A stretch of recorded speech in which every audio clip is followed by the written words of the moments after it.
infrastrukturo dr. Petru Gašperšiču. Predsednik, hvala za besedo. Lep pozdrav, spoštovane kolegice in kolegi, lep pozdrav tudi spoštovani ministrski zbor. Spoštovani minister za infrastrukturo, tudi moje vprašanje se nanaša kot prej kolegovo na potek obnove mostov, zlasti 15 najbolj kritičnih, ki jih je kot take opredelila Direkcija Republike Slovenije za ceste. Deloma ste na vprašanje že odgovorili, bolj konkretno pa me zanima še naslednje.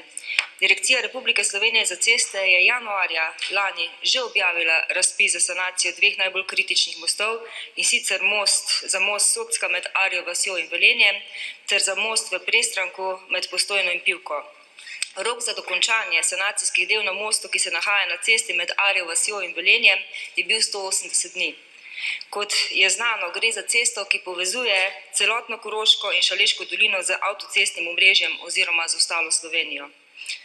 Na tem odseku je bilo predvideno, da bodo do začetka del promet potekal izmenično enosmerno, z omejitvijo skupne dovoljene mase nad 30 ton za tovorna vozila brez priklopnikov. Predvideno je bilo tudi, da bo v času del odsek zaprt, voz pa bo urejen. Dejansko je promet izmenično enosmerno potekal od 25. januarja do 26. junija lanskega leta. V tem času se je uredil obvoz, po katerem je nekaj časa potekal promet sočasno v obe smeri. Od 20. novembra pa do danes pa je promet zopet urejen izmenično enosmerno. Zakaj je temu tako, ni povsem jasno. Dejstvo je, da je most Socka med Arjo vasjo in Velenjem med najbolj kritičnimi objekti, ki terjajo nujno sanacijo. Vemo, da se na tej cesti proti Velenju in Koroški dnevno vozi približno 20 tisoč vozil, kar je za obstoječo cesto in vse infrastrukturne objekte na njej velika obremenitev. In tudi, da ne pozabimo, še vedno imamo v Velenju tudi največjega slovenskega izvoznika Gorenje. Skoraj vsako minuto gre iz ali v Gorenje en tovornjak. Ob objavi razpisa je bilo zagotovljeno, da bo obnova gotova v 180 dneh, promet pa še danes, torej leto dni kasneje, poteka izmenično enosmerno. Dana obljuba je bila torej žal prelomljena. Spoštovani minister, ob sprejemu rebalansa za lansko leto ste navedli, da so bila sredstva za najnujnejše obnove cestne infrastrukture zagotovljena. Zato vas sprašujem naslednje. Če so bila sredstva zagotovljena za najnujnejše obnove, zakaj se zamuja s predvideno dinamiko obnovitvenih del, dokdaj lahko pričakujemo končanje obnovitvenih del na mostu Socka ter drugih infrastrukturnih objektov iz omenjenega seznama 15 cest in kdaj terminsko bo oziroma naj bi stekel nemoten dvosmeren promet na posameznih odsekih cest iz omenjenega seznama. Hvala za odgovor. Odgovarja minister za infrastrukturo dr. Peter Gašperšič.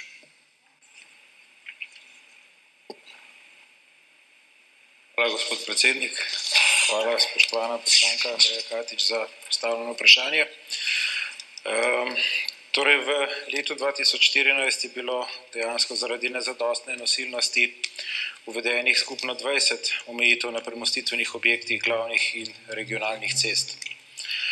Z drugim rebalansom proračuna za leto 2014, ki je bil sprejet konec lanskega leta, pa so bila zagotovljena sredstva za nadaljevanje del na 3 premostitvenih objektov iz tega seznama, objektov z omejenimi nosilnostmi, to je most preko Socke, preko Pivke in na Trojanah.